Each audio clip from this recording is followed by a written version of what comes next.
Hey guys, welcome back to my channel. I don't know about you guys, but I have been seeing these bloomers like all over my feed lately on like TikTok, on Pinterest. They're everywhere and they're driving me crazy. And so I need them, but they're almost $100, which I don't have because I'm broke. I said we're gonna make them, and I think they're actually gonna be like super easy. I think this is gonna be a little one-day project, and I already made a pattern, so I think this is gonna be just a super quick and easy project that's gonna save me about $100. So let's get to it. So for the fabric, I wanted to do 100% cotton because I'm really tired of synthetics lately. And so I found this white fabric. I got 2 yards of it, and I will link it down below. It's unfortunately from Amazon because fabric shopping is hard these days, you guys. So you need 2 yards of that, and then you're also going to need a lace trim for the fun little bottom. And this one I'll also link. I got a bunch of this, but I think you're only gonna need like 2 to 3 yards for this project. It's so cute. And then I have an extra little lace that's optional, but I just wanted to add a little bit more frill. Elastic, and this is 3/4 inch braided elastic, just standard. And then the pattern, which I already went ahead and printed mine out and put it all together. But once I cut these pieces out, I will be showing you guys the measurement if you want to just do it yourself. But I do have a pattern available on my website, and it includes sizes extra, extra small all the way to extra, extra, extra large. And so if you think that would be easier, you can just go and get the pattern and put it all together. And then we have our giant pant pattern, but I think it's gonna be really cute once the vision all comes together. So let's get started. So if you're using my pattern off of my website, you're gonna go ahead and print out all of your pieces and make sure that the control is the right size so that everything is to scale. And then I like to cut off the edges so that the stars match up perfectly and everything is just very nice and clean, but you can also just kind of piece them all together if you want. And so I put them together with the little chart to make everything really easy. And the nice thing about these patterns is that if you want to make it multiple times, it's really easy to just keep making them, because I definitely need another pair of these pants. I've been wearing them non-stop and been getting compliments like all over the place. And like my parents' new dog, this is Oliver. He's new to the family. He's so cute. And then I just cut out my size, and these patterns you can also just choose which size you want and only print that one, which makes it super nice and easy. And then I took those and placed it onto my fabric and cut everything out. And this is a super easy project. There's only 3 pattern pieces, so it's really, really simple. I made this whole thing in 4 hours. It was a really fun activity, and like I said, I already need more pairs. So I cut the front and back out of my white fabric, and then out of the lace, I cut 2 of the ruffles on the fold. And if you want to draft it yourself, here's all of the measurements for the one I used. So this is the little bottom ruffle piece. This is the front piece. And this is the back piece. And to start sewing it together, we're going to take one of our front pieces and one of the back pieces. We're gonna put them pretty side to pretty side, and we're going to sew them together down the inseam here, and then down the side seam. And you should be doing this with both pieces so that we're making 2 pant legs. And when you're doing this, it's really important to make sure that when you're using fabric that doesn't have like a right or wrong side, that you're making 2 pieces that are mirrored so that you're not making the same pant leg by accident twice.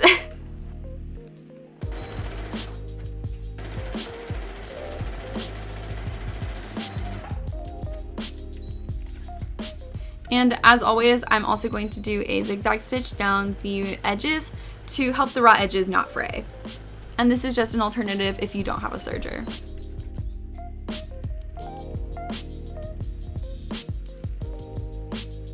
And so this is what I mean by having 2 pieces that are mirrored, so that it's a right and a left pant leg. And then we're going to take one of the pieces, it doesn't matter which one, turn it right side out, and then place it inside of the other pant leg. And this is going to make these pieces be pretty side to pretty side. And then we're going to match up the inner seam and pin those together. And then we're going to keep pinning up either side of the crotch. And when doing this, you're gonna match up the 2 notches on the back and the 1 pair of notches on the front. And that's kind of how you know which one is the front and the back. And then again, we're just gonna sew that all across.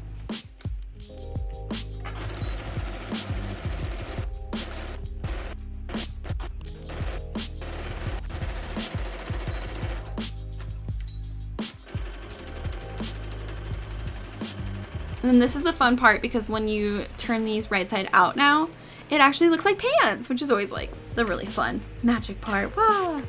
And then I went ahead and tried mine on because I just wanted to show you guys like how giant these are supposed to look. Like, I think I could fit 2 of me in these, but that's the look we're going for.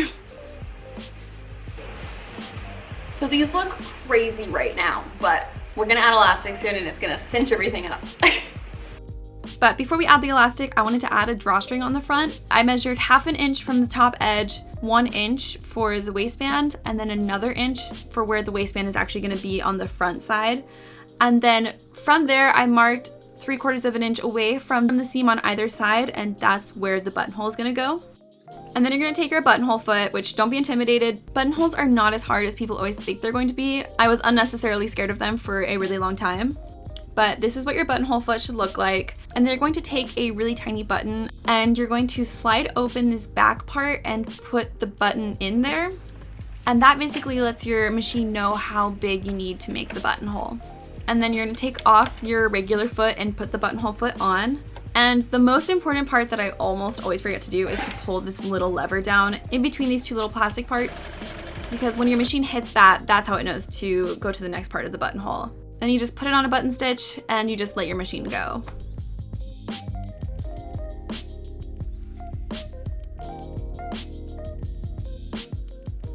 And that's what it should look like. And then you're just going to take your seam ripper and you're going to seam rip open the middle part of the buttonhole, and make sure not to hit any of the stitching because that's not good. And then I went ahead and marked the top edge of my waistband all across by doing, again, the 1/2 inch at the top and then 1 inch for the actual waistband, which if you're using the pattern, it's already marked out. You can just trace it off. But then you're going to fold down the 1/2 inch part and then fold it again at the inch mark. Pin that in place all across it, and then we're going to stitch as close to the bottom as we can. And then we're going to do another row of stitching 1/4 inch away from the top. And that's going to create like a cute little ruffle all across the top of the waistband. But when you're sewing the bottom row, make sure to leave a little gap at the bottom, big enough for your elastic to go through, because otherwise there's no way to put your elastic through. And I just use a ruler to make sure that I'm gonna hit exactly where 1/4 inch is, and then I just sew that all across.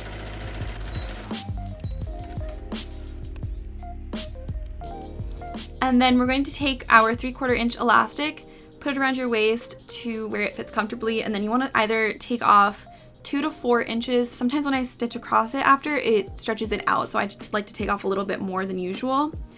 And then you're going to put a safety pin onto the end of your elastic, and you're just going to keep guiding it through your channel.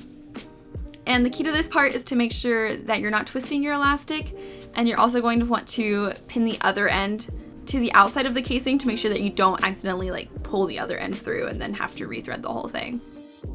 And then you're just going to keep guiding it through the casing. And then once you have both ends and you know that they're not twisted at all, you're going to add a zigzag stitch across the 2 ends of the elastic to connect the ends together. And then you can just stretch apart your elastic and sew closed that little hole that we left.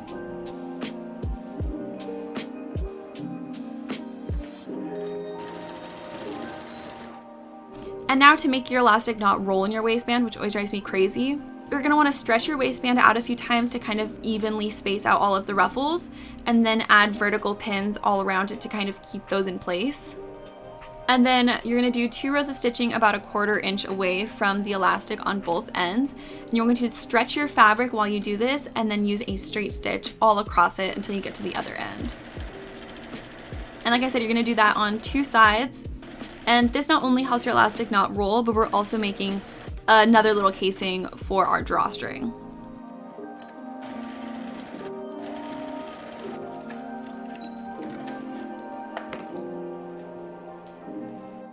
And then for the drawstring, instead of using like a regular drawstring, I'm going to be using this kind of stretchy elastic, because that means I can tie my waistband and still be able to stretch it, which I find helpful. And so I'm just cutting a long width of that and again, threading it through the casing. But this time we're going to go through either of the buttonholes. And this can be a little bit tricky with the elastic already in it, but just go at it slowly, and when it's done, it looks super cute. And now the waistband is totally done, so we just need to finish up the bottom hem.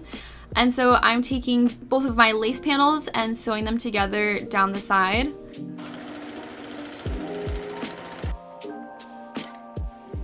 And then I'm going to connect that seam of the lace to the inseam of the pants so that it's on the innermost side. And then I'm going to pin those all across the hem, pretty side to pretty side, and just do that with a straight stitch. And then we're going to turn the lace side out and push our seam allowance up towards the pant. And I wanted to add an extra layer of lace. You don't have to do this, but I do think it makes it really cute. And keeping that seam allowance pushed up, I'm sewing the lace down on either side of where that seam connects.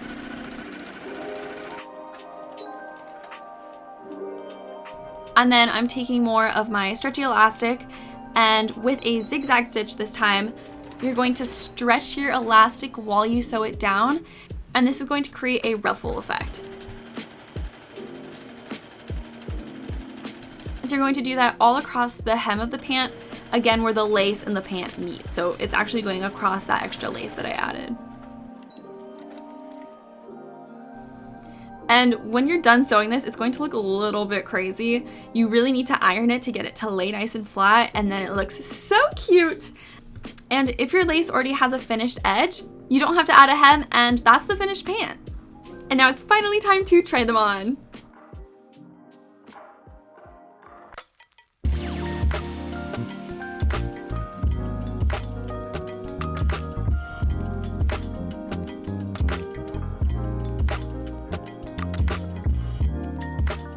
I knew I was going to be obsessed with these pants, but I've already been wearing them non-stop, and I swear I get compliments every single time I wear them. They are so comfortable and they're so cute, and I'm just obsessed with the little lace trim. I'm always looking for pants that I still feel very cute in, and I feel like these are the perfect girly pant for summer and fall. And I've been wearing them with crop tops, I'm wearing them with baby tees, I am just obsessed. And because I made my drawstring out of elastic, these are the stretchiest, most comfortable pants ever. And I'm seriously already planning to make them in a bunch of different colors. And I'm truly ready to live my cottagecore dreams in these pants. I'm ready, I've got my chickens, this is where I'm moving to very soon, and I cannot wait. I'm just gonna be wearing these nonstop. So if you see them in every video, I'm sorry, but I'm not sorry. So I hope you guys like this tutorial. It's so fun and so easy, and if you make them, you should definitely send me a picture because I want to see how you wear and style them. And I will see you guys next time. Bye!